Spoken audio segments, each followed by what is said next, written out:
1835 ప్రాంతంలో general Bentinck అనేవాడు బెంగాల్ ప్రాంతాన్ని పరిపాలిస్తూ ఉన్నాడు. వాడు ఏం చేశాడంటే విలియం ఆడమ్ అనే ఒక ఆయనను బెంగాల్ ప్రాంతం మొత్తం తిప్పాడు.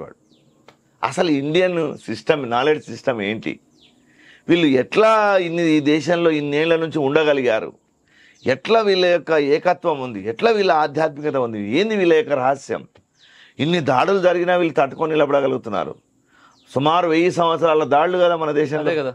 మరి మీరు అలా చూస్తే ప్రపంచంలో కేవలం 15 సంవత్సరాలు ఇరాక్ను ముస్లింలు పరిపాలనిస్తే ఇరాక్ ఖండం మొత్తం ముస్లిం దేశంగా మారిపోయింది. 17 ఏళ్ళు ఇరాన్ను పరిపాలనిస్తే ఇరాన్ మొత్తం ఇస్లామిక్ దేశంగా మారిపోయింది. 21 సంవత్సరాలు ఈజిప్ట్ను పరిపాలనిస్తే ఈజిప్ట్ మొత్తం ఇస్లామిక్ దేశంగా మారిపోయింది.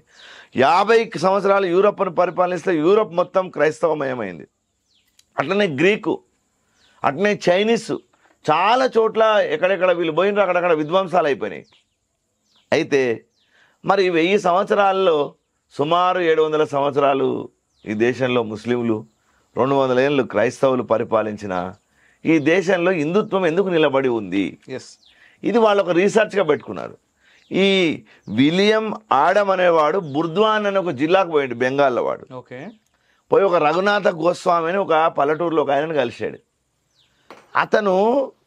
అతని యొక్క రచనలు, సంస్కృతంలో రాసిన రచనలు చూస్తే వాడు నోరు తెరిచాడు. ఆ విలియం ఆడమ్స్ రిపోర్ట్లో పేర్కొన్నాడు. రఘునందన్ గోస్వామి రోగార్ణవ తరంగిణి, అరిష్ట నిరూపణ, చందోమంజరి, సదాచార నిర్ణయం, శరీర వివృత్తి, ధాతు దీపం, లేఖాదర్పణం, ద్వైత సిద్ధాంత దీపిక, గోవిందమోదయం, రామరసాయనం 30,000 శ్లోకాలలో రాశాడు. అతను మొత్తం 30 కావ్యాలు రాశాడని మన కోవెల సంపత్ కుమార్ తన పుస్తకంలో రాశాడు.